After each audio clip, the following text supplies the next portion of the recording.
Oke, assalamualaikum warahmatullahi wabarakatuh. Oke, untuk kegiatan kali ini diseminasi tentang disiplin positif, salah satu modul 1.4 dari pendidikan guru penggerak. Sebelumnya, untuk pertanyaan pemantik pertama, apakah kalian setuju dengan pernyataan yang pertama? Yang pertama, hukuman dapat mendisiplinkan anak. Nah, nanti aja dijawab. Yang kedua, pemberian hukuman dengan hal positif seperti membaca atau membersihkan halaman sekolah dapat meningkatkan disiplin anak. Yang ketiga, memberi penghargaan dapat meningkatkan motivasi belajar anak. Nah, jadi di sini sebelum kita mulai ke pokok inti, coba kita renungkan.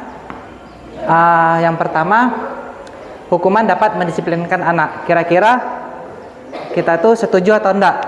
Setuju. Jadi hukuman dapat mendisiplinkan anak. Jadi setuju? Setuju. Ada yang tidak setuju? Setuju. Setuju semua? Yeah. Oke.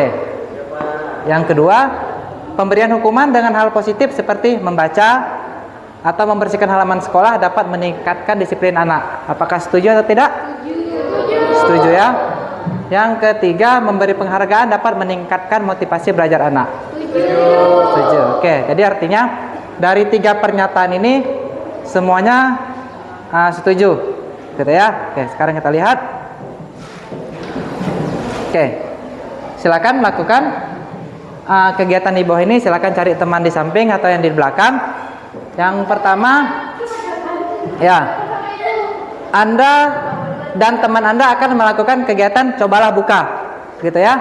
Cobalah buka, Anda adalah A, tugas Anda adalah mengepalkan salah satu tangan Anda, gitu ya. Kepal ya, bukan gini ya, kepal. Ya, kepal.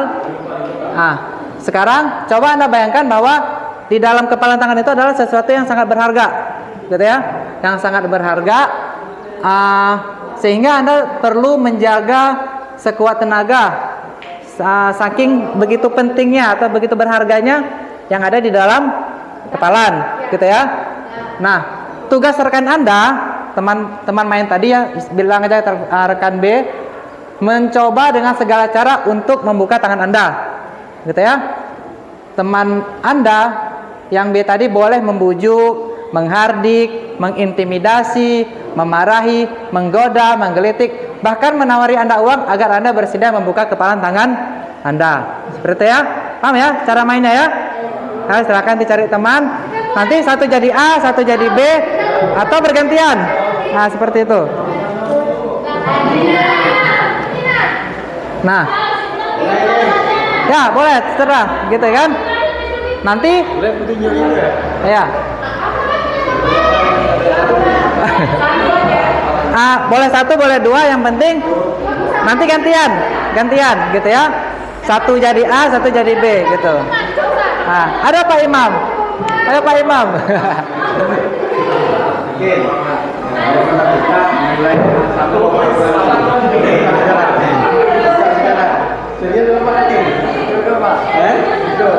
Nah, dia yang mau gini kan? Kalau enggak buka, kasih bebas bahasa Indonesia. Pilih mana? Ayo, bagaimana? Ayo pilih mana? Serius nih. Sudah. Kalau sudah gantian. Nah, boleh. Nanti kalau sudah gantian gitu kan? Nah.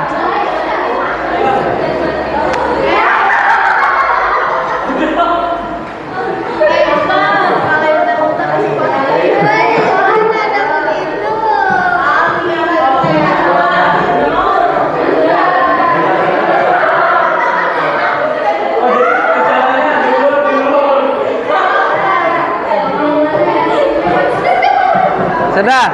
Oke, kita perhatikan lagi ke depan. Sudah ya? Tadi sudah ya? Bermain kepalan tangan. Nah, sekarang coba kita diskusikan. Yang pertama, apakah Anda atau si B membuka kepalan tangan Anda? Ya. Mengapa? Apa alasan Anda atau B membuka kepalan tangan Anda? Ayo, kira-kira siapa yang mau mendiskusikan yang nomor 1 dulu? Ya. Kan tadi ya, ketika Anda mengepal tangan tadi, apakah Anda membukanya atau tidak? Membukanya ya. Nah, ini membuka dulu. Membuka kepalan tangan atau enggak gitu ya. Berikan alasan kenapa Anda membukanya, kenapa tidak gitu ya. Ayo, kira-kira. Silakan. Ingat ya, yang tadi ingat, sesuatu yang ada di kepalan tangan adalah sesuatu yang sangat berharga gitu ya, penting bagi kehidupan Anda. Nah, sekarang yang pertama, apakah Anda atau B membuka kepalan tangan? Mengapa?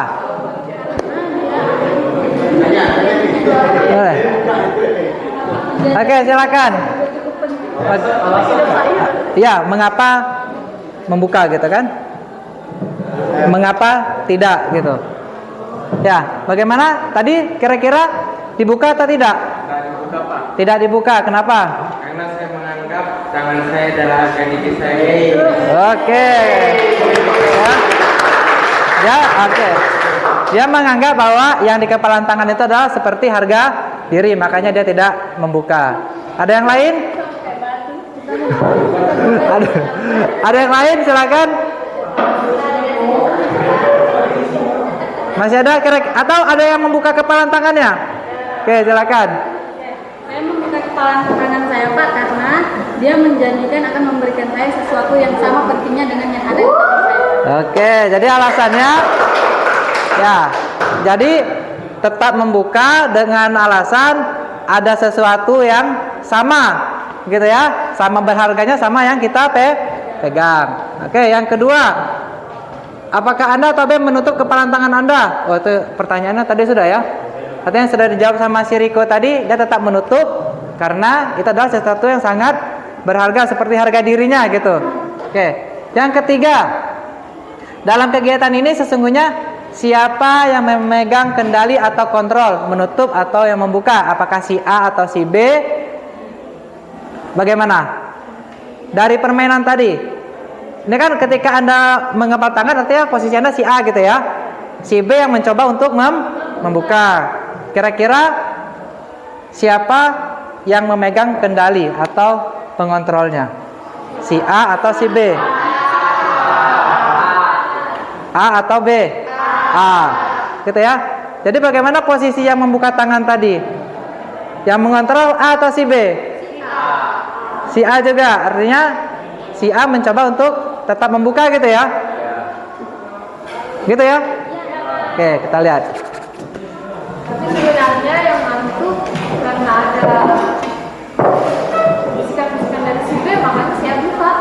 Nah, Meskipun ada bisikan-bisikan dari si B, kalau misalnya si A tetap kan pasti dia juga tidak buka. Iya, tapi kalau ada si A yang berbeda karena ada bisikan, pasti dia juga buka. Jadi sebenarnya orang itu beda-beda. Dan yang memegang membuka atau menutup kan tetap si A. nah, bagaimana? Kalau misalkan dia tidak bisa mempertahankan dirinya sendiri karena adanya apa? Godaan. Otomatis itu bisa juga yang dikontrol otomatis. Artinya si B dikontrol oleh bukan, B mengontrol si A dengan berbagai rayuan gitu ya. Oke, nanti kita lihat ke depannya apa sih hubungannya dengan materi disiplin positif gitu ya. Sambil diingat yang tadi ini hukuman dapat mendisiplinkan anak itu semua setuju tadi ya. Poin 1, 2, 3 adalah setuju. Jadi hubungannya dengan disiplin positif itu seperti apa?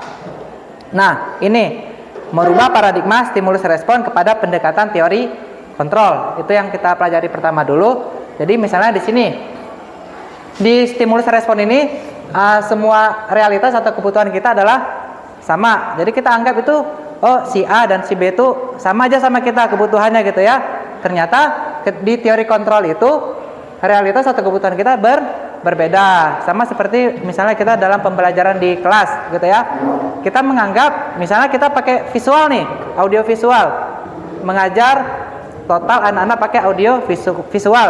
Kita menganggap semua anak itu sama. Ya gitu kan? Padahal untuk teori belajar anak-anak ada yang rendah di audio visual, misalnya dia lebih ke kinestetis atau ke hanya audio saja. Jadi kita tidak bisa menganggap semuanya sama. Nah, seperti itu. Itu di teori kontrol. Kedua, semua orang melihat hal yang sama. Itu di stimulus respon. Di teori kontrolnya setiap orang memiliki gambaran yang berbeda dan seterusnya sampai yang contohnya ini orang lain bisa mengontrol saya. Itu di stimulus respon, gitu ya kan? Kita misalnya nyuruh si anak, oke silakan semuanya ke sana gitu ya. Anak ikut nggak? Ikut ya. Itu kita masih pakai stimulus respon. Di teori kontrolnya seperti apa? Hanya Anda yang bisa mengontrol diri Anda, seperti itu ya. Nanti contohnya seperti apa? Nih, untuk teori kontrol atau choice theory, ini gambaran besarnya. Ini oleh William Glasser. Yang pertama, Anda tidak bisa mengontrol orang lain, gitu ya. Hanya Anda yang bisa mengontrol diri Anda, gitu ya. Jadi walaupun nanti ada istilah dengan motivasi ekstrinsik dengan intrinsik. Seperti ini. Pertama ke makna disiplin dulu. Disiplin itu adalah belajar kontrol diri dengan menggali potensi kita, ya. Agar tercapai tujuan mulia, yaitu sesuatu menjadi seorang yang kita inginkan berdasarkan nilai-nilai yang kita hargai. Nanti ini ada hubungannya dengan profil pelajar Pancasila, gitu. Nilai-nilai yang akan dihasilkan, gitu ya, ke peserta didik kita. Jadi di sini ketika tadi semua perilaku memiliki tujuan sama, di situ ada teori motivasinya. Ada motivasi ekstrinsik. Yang pertama untuk menghindari hukuman, gitu ya. Misalnya kayak gini, kenapa sih anak-anak tuh datang tepat waktu, gitu ya kan?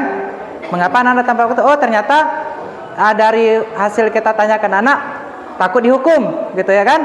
Misalnya nanti seperti disuruh membersihkan WC, itu adalah motivasi dari luar diri si anak. Kenapa dia datang terlambat? Kenapa dia datang tepat waktu? Oh, ternyata takut menerima hukuman. Nah, gitu. Yang kedua, untuk mendapatkan imbalan. Contoh, misalnya dalam pembelajaran di kelas, yang bisa jawab saya kasih poin plus 5, gitu. Itu kan motivasi dari luar, bukan dari diri si anak, gitu kan? Kalau kita bilang, ayo siapa yang bisa menjawab? Mungkin anak-anak diam semua. Atau, ayo saya kasih poin plus 5. Mungkin ada dari beberapa anak langsung merespon. Nah, gitu. Itu motivasinya masih dari luar, belum dari dalam diri si anak, gitu ya. Selanjutnya untuk menghargai diri sendiri, itu sudah masuk ke motivasi intrinsik. Jadi dia secara sadar, oh ini memang perlu ke diri saya, gitu ya. Maksudnya dalam menjawab soal misalnya, dengan saya menjawab soal itu melatih keberanian saya, gitu ya kan. Itu kan ada motivasi dari dalam diri, gitu. Jadi nggak ada dorongan dari luar, ya. Selanjutnya untuk menghargai diri sendiri sehingga terciptanya namanya nilai-nilai kebajikan universal. Nilai-nilai kebajikan universal ini salah satunya adalah yang P5 tadi. Mana ada P5? Oh, enggak ada di sini. Ya, yang P5 tadi yang profil pelajar Pancasila, gitu ya. Di situ nilai-nilai kebajikan universal. Kalau sebelumnya di kurikulum K13 itu ada beberapa sikap yang ditimbulkan, misalnya kayak jujur, gitu ya kan, gotong royong. Tapi di kurikulum Merdeka menjadi profil pelajar Pancasila. Nah itu ketika motivasi intrinsik itu ada, nilai-nilai itu akan tercipta, gitu. Selanjutnya ini dari teori kontrol tadi salah satunya adalah model berpikir menang-menang. Jadi tidak ada yang menang kalah, gitu. Oh saya harus unggul, yang lain tidak boleh, gitu ya. Jadi bagaimana model berpikirnya itu memang win-win, gitu ya, bukan win-loss. Terus kolaborasi dan konsensus menciptakan pilihan-pilihan baru. Nah disinilah salah satunya kolaborasi itu sangat penting di era sekarang. Itu kan termasuk 4C ya, kompetensi yang harus ada, salah satunya adalah kolaborasi. Kalau bahasa sehari-harinya gotong royong, gitu ya. Jadi gotong royong itu bukan hanya nebas, ya. Dalam pembelajaran juga harus ada gotong royong. Yang misalnya yang sudah bisa membantu yang belum bisa. Jadi bukan saya bisa ya sudah saya aja sendiri, yang lain ya sudah biar aja, gitu ya. Jadi tidak ada lagi, terutama harus kita tanamkan ke peserta didik, bisa itu bukan hanya untuk sendiri, gitu ya. Jadi harus kita ngajak juga teman lain untuk bisa gitu. Jadi ada 5 posisi kontrolnya di situ. Kita sebagai guru, mana sih posisi kontrol yang sudah ada pada diri kita? Yang pertama misalnya penghukum. Ya, penghukum ini apa yang anak buat kesalahan langsung kita kasih hukuman. Misalnya, kamu telat, silakan bersihkan WC. Artinya posisi kontrolnya ini adalah posisi penghukum, gitu ya. Posisi kontrol penghukum ini adalah yang paling bawah istilahnya, gitu ya. Selanjutnya ada pembuat rasa bersalah. Kita memang nggak menghukum, tapi kita membuat anak didik kita seperti merasa bersalah, gitu, ya kan? Tahu apa maksudnya kan? Nanti kita lihat contohnya. Yang ketiga sebagai teman. Nah, ini mungkin kebanyakan dari kita sekarang masih di posisi sebagai teman. Jadi gap antara peserta didik dan guru tuh nggak terlalu jauh, gitu. Jadi kita bisa membaur dengan peserta didik. Jadi otomatis secara tidak sengaja mereka menganggap kita sebagai sahabatnya, gitu kan, teman, tempat bercerita dan yang lain. Beda kalau sebagai penghukum, itu gapnya terlalu jauh. Mau bicara aja takut, gitu. Aku mau bicara sama bapak tuh, tapi kok ngeri rasanya, gitu. Nah, itu artinya posisi kontrolnya itu masih yang paling bawah, gitu ya, antara 1 dan 2, penghukum atau pembuat rasa bersalah. Yang ketiga adalah pemantau, dan posisi paling terakhir adalah manajer. Nah, manajer ini boleh dikatakan sudah mendekati sempurna, gitu ya. Jadi kita bagaimana membuat siswa itu merasa nyaman dengan keadaan di sekitarnya. Nah, seperti itu. Dia tidak merasa seperti orang yang bersalah, tidak merasa seperti orang yang dihukum. Nah, caranya seperti apa? Nanti ada yang namanya segitiga restitusi. Dibilang segitiga artinya ada tiga komponen, gitu ya, 3 aspek. Yang pertama menstabilkan identitas. Nah, nanti kita bisa lihat contoh. Yang kedua validasi kebutuhan. Yang ketiga menanyakan keyakinan. Jadi di dalam kelas atau di dalam sekolah itu seharusnya kita ada yang namanya keyakinan kelas, bukan peraturan. Selama ini kan kita cuma peraturan, siswa wajib, gitu kan, siswa wajib, gitu kan. Nah, yang seharusnya kita lakukan adalah keyakinan kelas. Jadi kalau kita bilang peraturan kelas itu dibuat dari siswa. Kenapa kok harus datang tepat waktu misalnya? Bukan karena menghindari hukuman, tapi kenapa? Membentuk diri supaya disiplin, gitu kan? Itu istilahnya ada keyakinan dari dalam diri, gitu. Jadi nanti terutama kalau saya di mapel kimia ada saya buat di kelas 10 ya.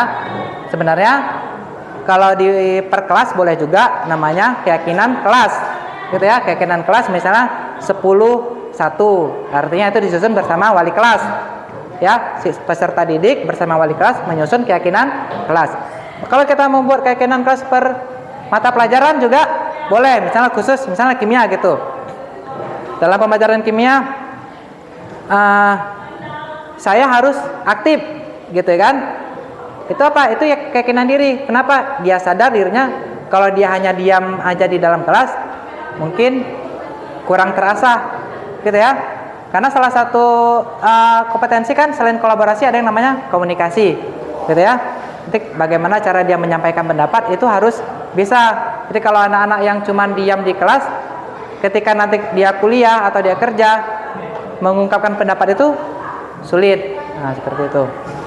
Nah, semuanya ini tujuannya apa? Untuk memenuhi 5 kebutuhan dasar manusia. Yang pertama bertahan hidup. Yang kedua ini kekuasaan, dia power, gitu ya. Kenapa dia melakukan itu? Yang ketiga kasih sayang dan rasa diterima. Selanjutnya kesenangan dan kebebasan. Itu 5 kebutuhan dasar manusia. Seperti itu ya. Ini sama.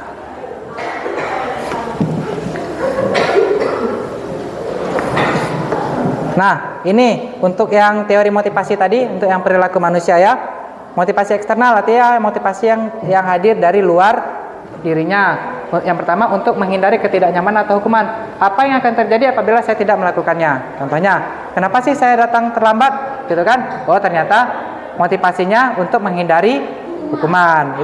Itu motivasinya masih dari luar. Yang kedua, untuk mendapatkan imbalan. Apa yang akan saya dapatkan apabila saya melakukannya? Tadi juga contohnya sudah. Apalagi kalau misalnya kita ngajar anak SD, yang bisa jawab ibu guru atau bapak guru kasih coklat, gitu kan? Oh, rame itu kan? Nah, artinya apa? Motivasinya masih dari luar. Lanjut. Kalau yang dari dalam, untuk menghargai diri sendiri. Saya akan menjadi orang seperti apa bila saya melakukannya. Jadi memang kita harus menumbuhkan motivasi intrinsik dalam diri siswa. Walaupun eksternalnya itu kadang memang masih ada. Ya, saya akui juga misalnya di kimia, ayo yang bisa maju atau bisa jawab, saya kasih poin 1 gitu. Itu apa? Motivasi yang terbentuk masih dari luar. Tapi memang disinilah nanti kita akan merubah sedikit demi sedikit, ya kan, untuk pendidikan yang lebih baik. Istilahnya marwah pendidikan gitu ya. Nah, ini nilai-nilai kebajikan universal. Sebenarnya ada banyak ya, ada banyak nilai-nilai kebajikan universal. Salah satunya adalah yang profil pelajar Pancasila. Nah, ini dia, yang beriman, bertakwa kepada Tuhan Yang Maha Esa dan berakhlak mulia. Jadi dalam diri siswa itu harus ada ya, beriman ini seperti apa? Termasuk bersyukur gitu ya, bersyukur, menikmati atas nikmat yang diberikan. Nah, itu kita ajarkan, dan nggak mesti dalam pelajaran agama aja, semua pelajaran masih bisa kita terapkan, kita kaitkan gitu ya. Mandiri, bernalar kritis, nah ini yang perlu juga. Berkebinekaan global, bergotong royong atau kolaborasi dan kreatif. Jadi tujuan dari pembelajaran itu adalah membentuk ini nilai-nilai yang harus ada pada siswa. Nah, seperti tadi, kalau kita tadi setuju dengan hukuman ya, hukuman dapat mendisiplinkan siswa. Jadi di sini ada yang namanya restitusi. Apa itu? Proses menciptakan kondisi bagi murid untuk memperbaiki kesalahan mereka, gitu ya, sehingga mereka bisa kembali pada kelompok mereka dengan karakter yang lebih kuat. Restitusi juga merupakan proses kolaboratif yang mengajarkan murid untuk mencari solusi untuk masalah mereka dan membantu murid berpikir tentang orang seperti apa yang mereka ingin menjadi, gitu ya, dan bagaimana mereka harus memperlakukan orang lain. Jadi kalau contohnya ini kayaknya.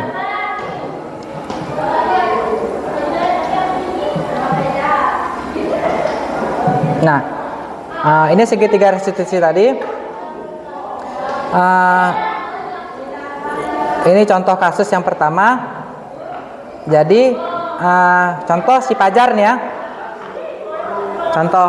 Contoh kasusnya ini, contoh restitusi, menyadarkan anak tanpa memberi hukuman, gitu ya. Contohnya, misalnya Pajar, tadi Bapak dapat laporan dari teman-temanmu waktu sebelum masuk, kamu menarik baju email hingga membuatnya menangis, gitu ya kan? Si Pajar jawab, iya, betul, gitu kan? Terus, nah di sini, menurut Pajar itu perbuatan yang salah atau benar? Jadi nggak langsung kita nih, kamu tarik baju si email tadi ya, oke silakan kamu bersihkan kamar mandi misalnya atau WC, gitu kan? Nggak langsung. Lanjut, mana dia? Salah Pak, gitu ya kan? Nah, terus apa alasannya Pajar melakukan hal itu? Jadi kita tanya, nah kita buat dia sadar gitu ya kan? Aku cuma main-main kok Pak, gitu ya kan? Begitu ya, tetapi tetap aja meski niatnya main-main, membuat temanmu menangis adalah perbuatan yang tidak baik gitu ya. Nah, kamu ingat tidak salah satu keyakinan kelas kita tentang kerukunan? Jadi sebelumnya memang sudah ada keyakinan kelas. Keyakinan kelasnya apa? Ingat, kita harus saling menghormati. Jadi enggak apa istilahnya? Enggak langsung. Selanjutnya seperti apa? Nah, setelah dia tahu bahwa itu salah, ternyata ada di keyakinan kelasnya juga, baru kita tanya ini di sini nantilah apa fungsi posisi kontrolnya kita gitu. Ya. Sebenarnya berbuat salah itu tidak apa-apa gitu ya. Karena tidak ada seorang pun manusia yang luput dari kesalahan. Yang terpenting di sini bagaimana kita menyadari akan kesalahan yang kita perbuat. Jadi kita apa istilahnya, membangun apa nilai yang ada dalam diri siswanya gitu, ya kan? Dan kita berusaha untuk tidak mengulanginya lagi di masa yang akan datang. Mengerti kan maksud Bapak misalnya gitu kan? Dia jawab mengerti. Nah, selanjutnya kita tanyakan apa sih yang akan dia lakukan. Jadi ada konsekuensi yang harus diterima oleh si pelajar, gitu. Jadi bukan hukuman yang diterima, tapi konsekuensi, gitu. Jadi konsekuensi itu adalah sesuatu yang harus didapat hasil dari perbuatan, gitu kan? Mana dia? Kalau itu sekarang Bapak persilahkan pelajar. Nah ini kan meminta maaf ini dari siapa? Dari gurunya atau bukan? Bukan kan? Dari si pelajar meminta maaf kepada email ketika si gurunya ini bertanya apa yang akan pelajar lakukan. Nah, gitu. Jadi dia yang dari siswa yang istilahnya solusi itu timbul. Nah, gitu. Jadi kita tidak langsung menghukum gitu. Nah, itu yang harus kita ubah. Nah, seperti itu ya. Nah, untuk video kasus nanti bisa dinonton. Kemarin saya ngambil Randi sebagai aktor. Selanjutnya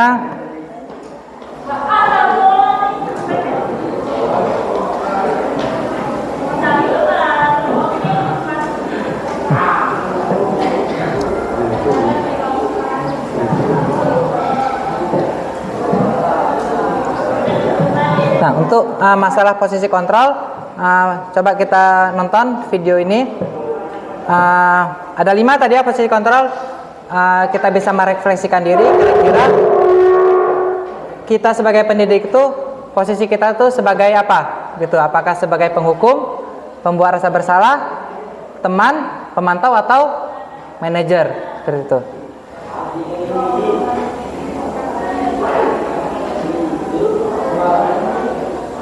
Mudah-mudahan sinyalnya bagus.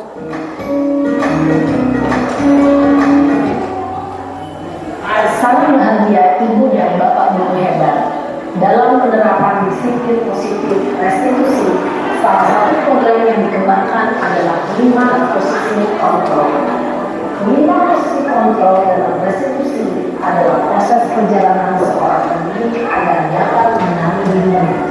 Pada video kali ini kita akan membahas tentang 5 posisi kontrol yang merupakan pengendalian dosen dan contoh penerapannya.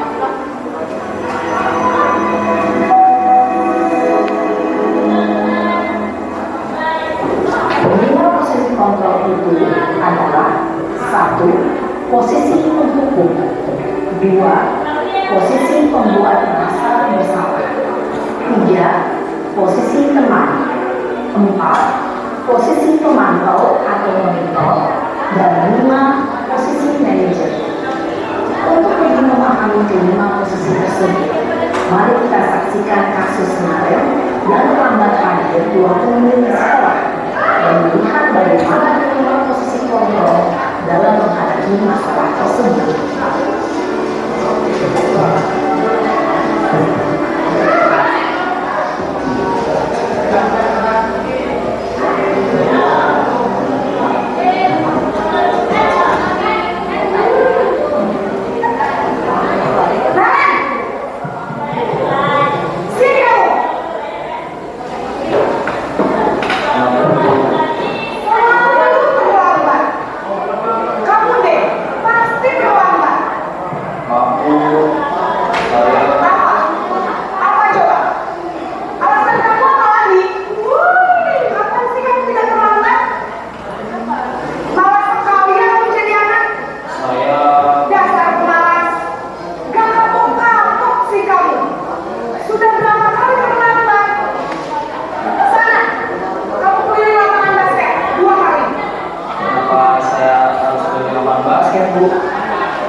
tetapi menunjuk-nunjuk, menyakiti, dan membunuh. Hukuman bisa berupa fisik maupun psikis. Ibu dan bapak guru hebat. Dampak yang terjadi pada murid ketika guru berada pada posisi pendukung adalah murid cenderung akan memberontak, bahkan menyimpan dendam.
Posisi pembuat rasa bersalah berbicara dengan nada tenang, cenderung lembut, namun kata-kata yang diutarakan membuat murid merasa menjadi orang yang gagal, memandang diri dirinya sendiri, merasa tidak berharga,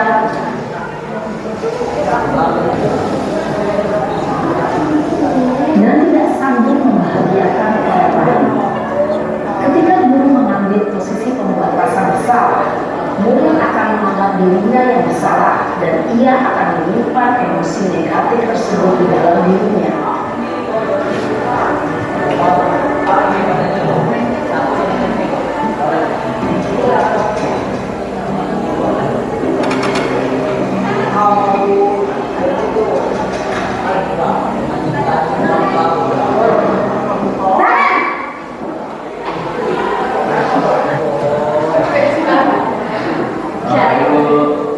Wah, sudah jam berapa ini, Nak? Terlambat lagi ya, sayang?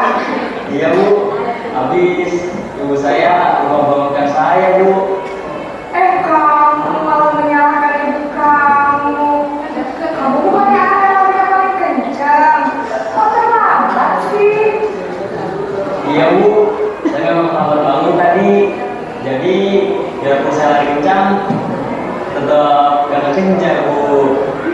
Ya sudah, sayang. Nah, ini lain kali larinya lebih kencang lagi ya. Biar gak terlambat lagi. Bikin seru ibu. Udah bikin kamu. Bisa? Bisa Bu.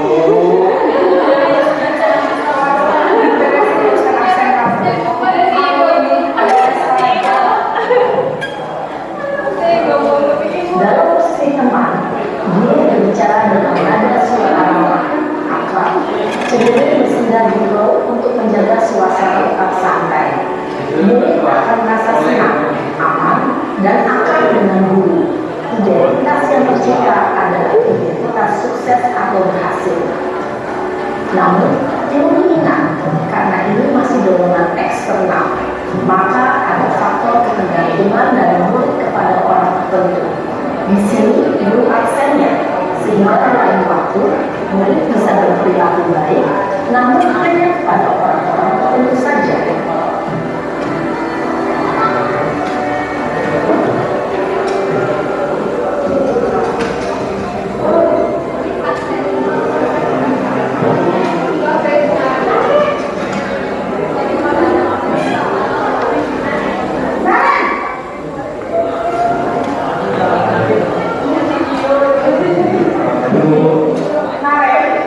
Apa peraturan sekolah kita tentang jam berapa kita harus masuk sekolah?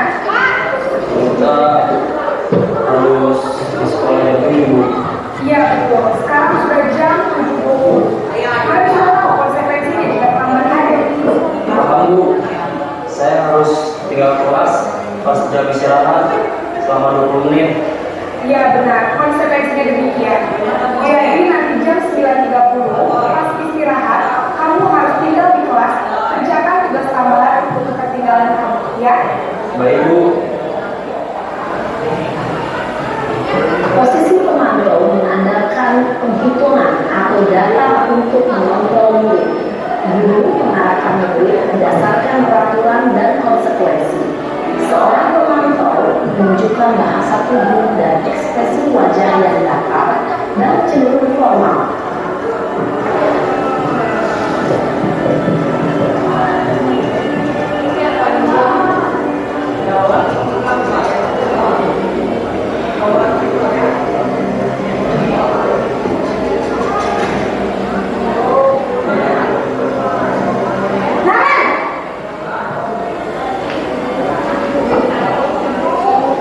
Selamat pagi Bu. Selamat pagi Naren. Maaf Bu, saya terlambat. Iya, sekolah masuknya jam 7, sekarang sudah jam 7.20. Jadi sekarang bagaimana nih Naren? Maaf Bu, saya lupa setel alarm saya semalam. Baiklah, menurut kamu, keyakinan sekolah yang mana yang perlu kamu tingkatkan? Menghargai diri sendiri dan orang lain juga Bu. Setuju. Jadi, apakah Naren meyakini prinsip saling pengertian tersebut? Iya Bu, saya meyakininya. Apakah Naren bersedia memperbaiki masalah keterlambatan ini? Bersedia Bu. Bagaimana kamu akan memperbaiki masalah keterlambatan ini? Saya akan coba untuk tidak lupa menyetel alarm saya Bu. Baik, kalau Naren lupa menyetel alarm di rumah, ada orang yang kira-kira bisa bantu mengingatkan tidak? Ada Bu, kata saya, Kak Emma. Ada lagi selain Kak Emma? Selain Kak Emma, ada ibu saya. Baik, jadi yang mengingatkan Naren adalah Kak Emma dan ibu kamu ya? Kira-kira kamu mulai start alarm apa nih Naren? Setelah pulang sekolah, akan segera saya lakukan. Baik, jadi Naren akan setel alarm untuk bangun besok pagi dan akan diingatkan oleh kakak dan ibunda Naren ya. Apa yang perlu dilakukan Naren? Agar tidak terlambat bangun lagi. Tidak ada Bu. Baik Naren, terima kasih untuk kerjasama kamu. Sekarang kamu boleh kembali ke kelas mulai. Baik Bu, terima kasih. Posisi manajer adalah posisi kontrol yang disarankan untuk membimbing murid memiliki sikap disiplin yang positif, yaitu murid yang mandiri, bertanggung jawab, dan dapat memecahkan masalah. Tujuan dari posisi ini adalah agar murid dapat berefleksi atas tindakannya.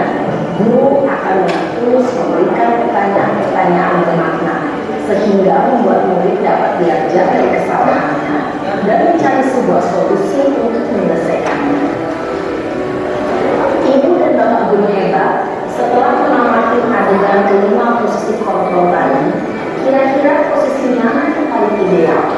Posisi mana yang dapat menunjang motivasi intensif murid? Ya, tentu posisi manajer. Posisi ini memang posisi ideal dan ini dituju setiap pendidik. Pada posisi inilah, guru dapat menerapkan disiplin positif yang berpihak pada murid, yang memerdekakan murid. Perjalanan seorang pendidik tentunya tidak mudah untuk sampai pada posisi seorang manajer. Namun, tujuan kita pasti, yaitu menciptakan murid-murid yang mampu, merdeka, dan bertanggung jawab.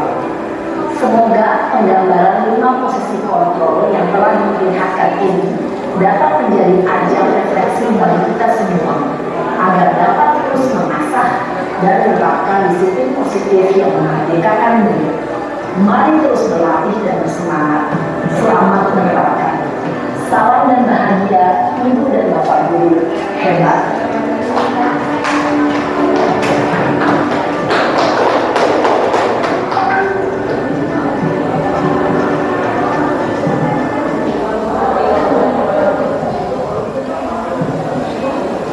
Ya, demikian penggambaran dari 5 posisi kontrol restitusi. Jadi kita sebagai pendidik minimal mulai dari sekarang sampai seterusnya kita belajar untuk menjadi seorang manajer. Nah gitu. Kira-kira kalau kita merefleksikan diri kita, ada di posisi mana kita masih?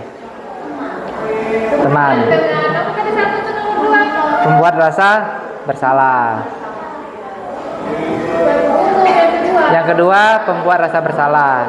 Nah, posisi 2. Ada yang sudah di posisi 4? Posisi 4 tadi itu apa? Pemantau. Biasa sih. Sekali. Ya, mungkin secara tidak sadar ya. Ya, itu ada. Posisi 1, penghukum. Ada. Ya, mungkin. Oke.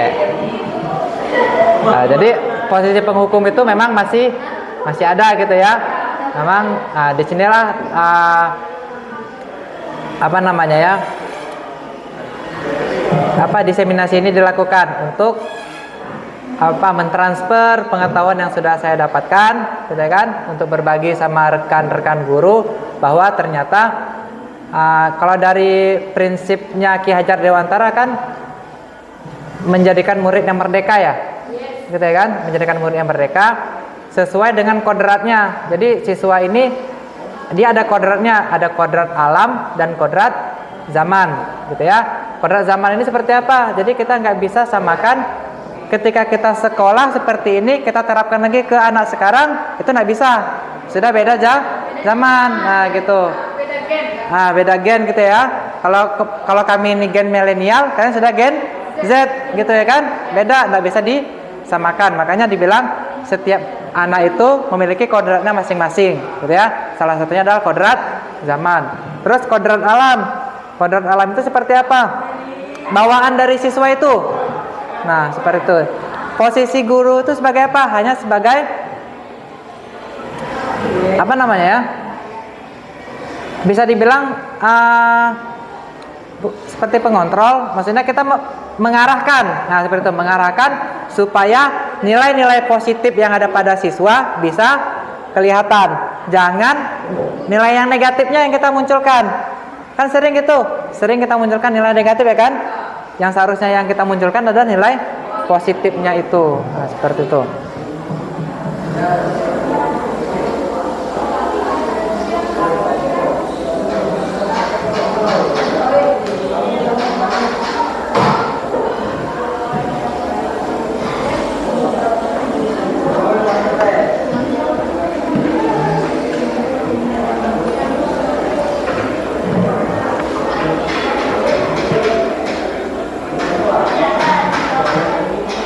Nah, ini seperti contohnya tentang peraturan kelas dan keyakinan kelas. Mengapa kita memiliki peraturan harus menggunakan helm bila mengendarai kendaraan roda 2, gitu ya? Di sini kan kita pakai helm tuh kenapa sih? Apa karena memang takut ditangkap polisi, gitu ya kan? Atau memang ada keyakinan dari diri kalau saya nggak pakai helm nanti saya terjatuh maka kepala akan terluka, misalnya gitu. Itu harus tahu kenapa harus keyakinan kelas bukan peraturan saja, gitu ya. Nanti mungkin bisa kita ubah di dalam pembelajaran kita. Nggak ada lagi nanti bisa dalam pembelajaran A siswa harus ini gitu. Tapi memang harus timbul motivasi dari dalam diri mereka, apa sih yang mereka yakini dalam pembelajaran ini. Nah, gitu. Itu ya, mengapa tidak peraturan tapi harus keyakinan ke kelas. Nah, di sini ada pertanyaan pemantik. Contohnya lagi yang kedua, mengapa kita memiliki peraturan 3M? Ini ketika pandemi kemarin ya. Nah, menggunakan masker, cuci tangan dan jaga jarak. Apakah itu karena kita mengikuti peraturan pemerintah atau memang ada keyakinan diri kita? Ternyata kalau kita nggak pakai, tidak mematuhi protokol 3M itu, nanti saya akan tertular gitu kan. Yang rugi siapa? Saya dan keluarga juga, gitu ya kan. Kita kena, otomatis keluarga juga kena. Ini kalau dalam sekolah mungkin bisa juga mengapa kita memiliki peraturan datang harus tepat waktu pada saat mengikuti misal pembelajaran. Nah, gitu. Itu harus ada motivasi dari dalam diri.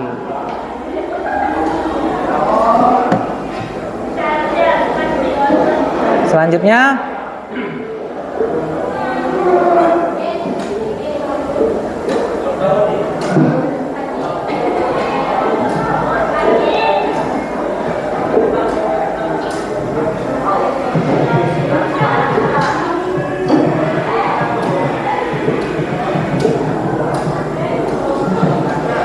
Mungkin ada yang mau disampaikan atau ada yang mau didiskusikan? Mari kita diskusikan.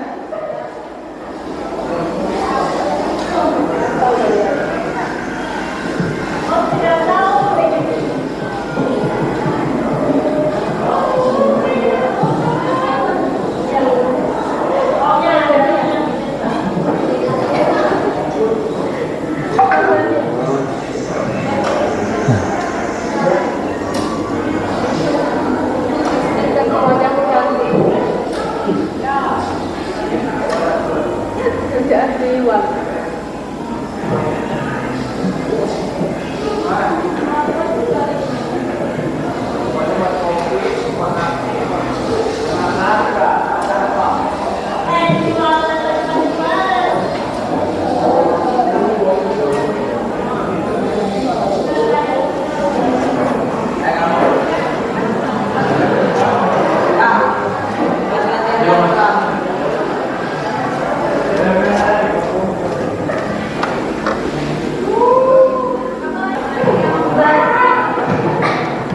Oke, lanjut.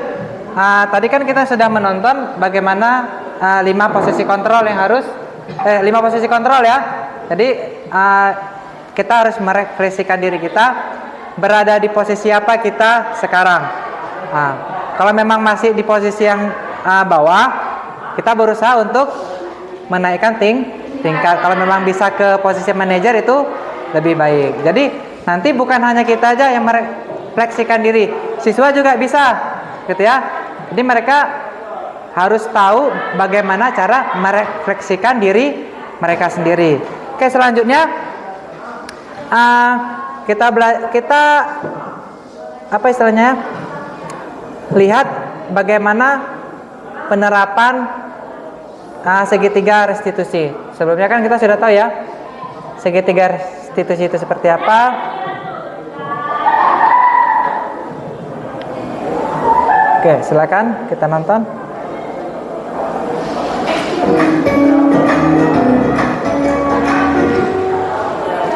Salam dan bahagia Ibu dan Bapak guru hebat. Pada video kali ini kita akan membahas tentang salah satu program disiplin positif yang akan digunakan sekolah dan dikenal dengan nama restitusi.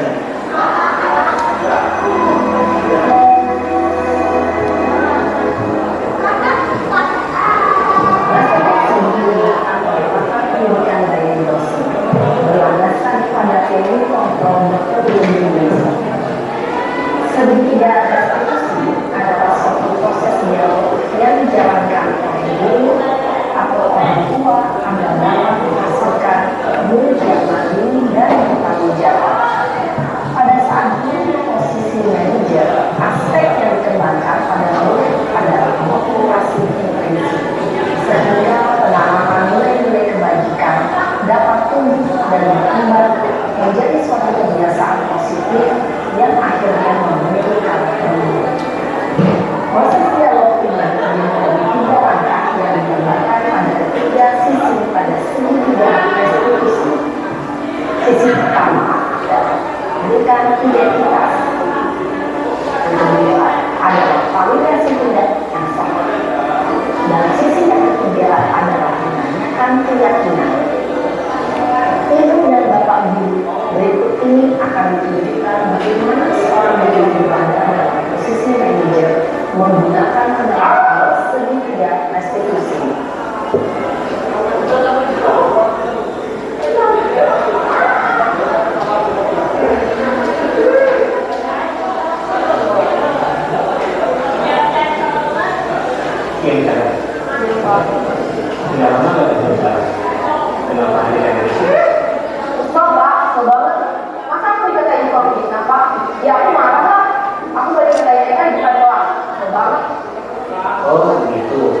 Ya pasti kamu ada besar.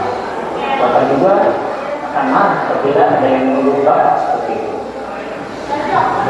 Kemudian pada saat itu kamu melakukan apa? Ya saya langsung ngatain Eva lah Pak. Kalau banget, saya bisa melihat dia seperti yang lain. Oh begitu. Pasti kamu melakukan seperti itu karena suatu alasan tertentu kan? Iyalah, saya diam saja Pak.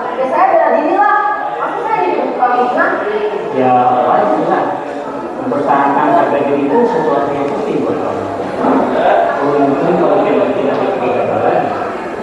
Hanya Iya Pak. Untung saya masih bersabar dan hanya meminta saya. Berjurus padahal saya pasti dari nilai. ya pasti ya.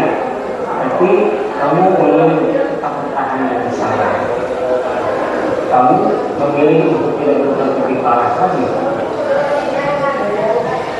Nah, sekarang coba kita lihat lagi tindakan kamu yang mentah-mentah di kelas.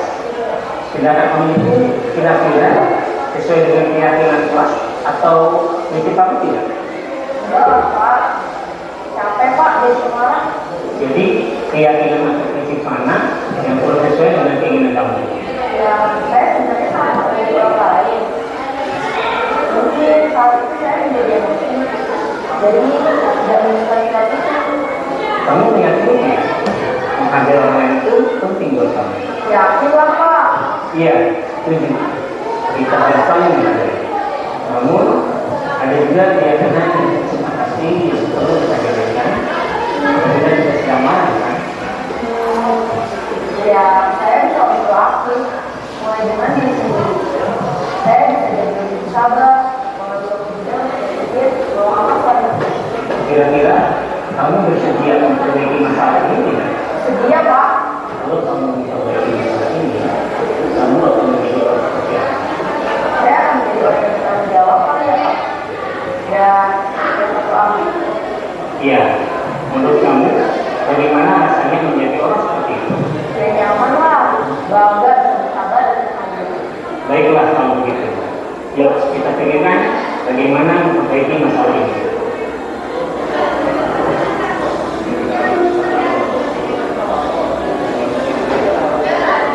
Ibu dan Bapak Guru hebat. Baru saja kita menyaksikan contoh bagaimana seorang guru berada dalam posisi manajer menggunakan penerapan segitiga restitusi. Mari kita bahas satu persatu.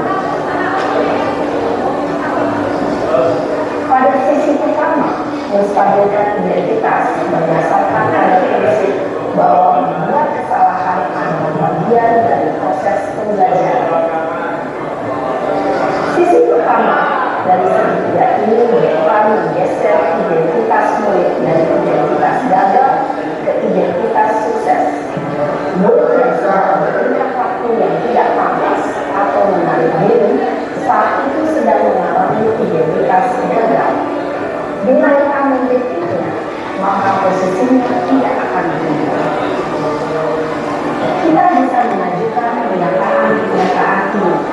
Satu, membuat kesalahan sesuatu yang wajar. Dua, manusia tidak ada yang sempurna. Tiga, kita bisa memperbaiki masalah ini. Empat, saya tidak menanyakan kesalahannya. Saya lebih fokus bagaimana memperbaiki masalah ini. Lima, apakah saat ini kamu pernah menjadi orang yang baik untuk dirimu sendiri? Pada sisi kedua, validasi tindakan yang salah berlandaskan pada prinsip bahwa setiap perilaku berupaya memenuhi suatu kebutuhan tertentu. Guru yang telah memahami teori kontrol akan bergeser dari pemikiran stimulus respon menjadi proaktif dan mencoba untuk mengenali tujuan dari perilaku itu, mengenali dan mengakui kebutuhan diri ini dapat memperbaiki hubungan dengan diri tersebut. Pernyataan atau pertanyaan bisa disampaikan dengan nada suara tidak menghakimi atau memojokkan, sehingga dapat mengembalikan diri pada posisi positif. Satu, kami bisa berpindah dari gegabah dan tidak ingin. Dua, aku bukan melakukannya tanpa suatu alasan tertentu. Tiga, kalian melakukannya karena mempertahankan sesuatu yang itu banyak. Mungkin kamu bisa mempelajari sesuatu yang pribadi yang lebih efektif. Bersedia kamu mempelajarinya? Selanjutnya, kita akan simak sesi terakhir, yaitu menanyakan keyakinan. Teori kontrol menyatakan bahwa pada dasarnya kita termotivasi secara implisit pada saat perilaku yang salah bersalah telah divalidasi dan identitas sukses telah stabil, maka murid telah siap mengaitkan keyakinan-keyakinannya dengan tindakannya yang salah dan pemikirannya telah bergeser ingin menjadi orang yang jujur. Pertanyaan-pertanyaan ini dapat mengaitkan keyakinan-keyakinan yang dianggap murid. 1. Sebagai keluarga atau kelas, apa yang kita yakini? 2. Nilai apa yang telah kita sepakati? 3. Seperti apa gambaran sebuah kelas yang ideal bagi kami? 4. Kamu ingin mengenal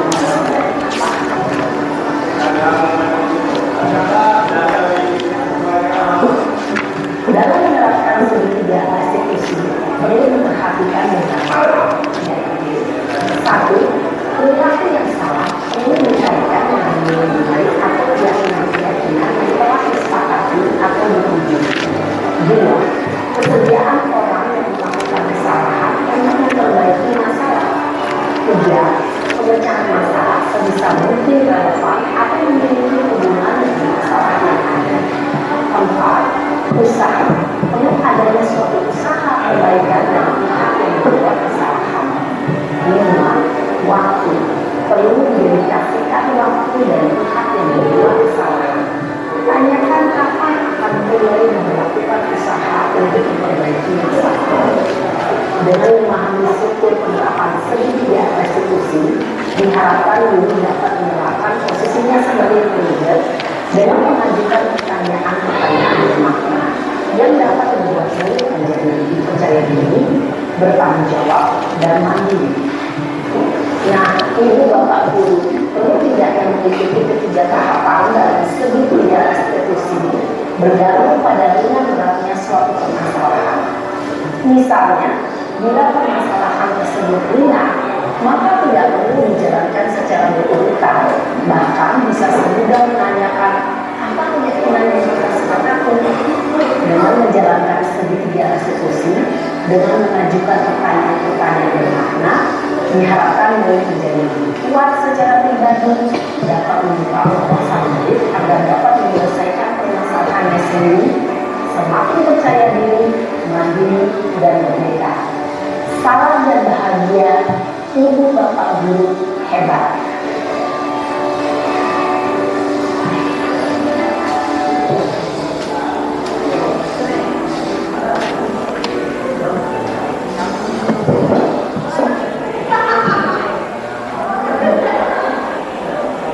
Oke, demikian tadi bagaimana cara menerapkan segitiga restitusi untuk menciptakan peserta didik yang lebih baik lagi, seperti itu.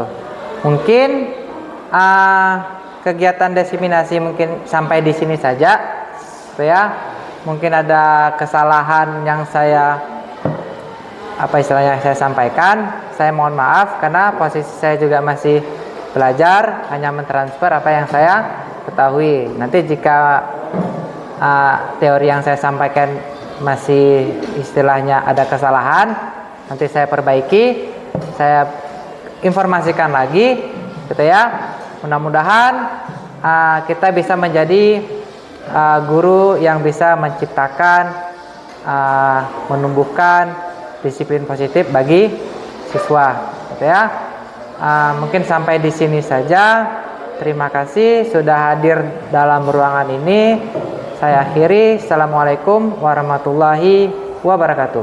Waalaikumsalam warahmatullahi wabarakatuh.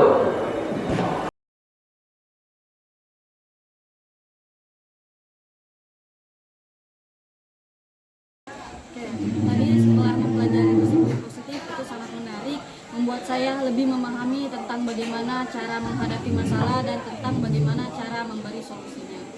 Harapan saya semoga saya dan juga guru-guru bisa mengaplikasikan disiplin positif terhadap diri kami maupun terhadap siswa yang akan kami hadapi. Terima kasih. Dengan adanya 5 posisi kontrol di sini, saya merasa saya berada pada posisi teman dengan posisi merasa bersalah. Semoga dengan mendapatkan ilmu disiplin positif, saya bisa menjadi melakukan atau melaksanakan posisi manajer. Semoga dengan posisi manajer ini nanti saya bisa tanamkan untuk siswa-siswi saya, dan selebihnya lagi bisa saya tanamkan untuk anak saya sendiri. Terima kasih. Ya, teman-teman sekalian, perlu kita sadari bahwa bersikap disiplin di sekolah kita pada dasarnya ada beberapa yang telah kita terapkan. Mulai dari datang tepat waktu pada jam pagi, jam 7.00, memakai seragam sesuai dengan harinya, dan mematuhi segala pelajaran yang ada di sekolah setiap harinya. Teman-teman sekalian, mungkin dari pengalaman saya pernah mungkin salah menggunakan pakaian di hari yang telah ditentukan. Contoh, hari Senin saya memakai baju batik. Itu kan merupakan sesuatu kesalahan yang sangat tidak disiplin. Oleh karena itu, saya bersedia dan siap menerima konsekuensi yang ada. Maka dari itu, teman-teman sekalian, disiplin ya, jangan sampai tidak disiplin. Oke?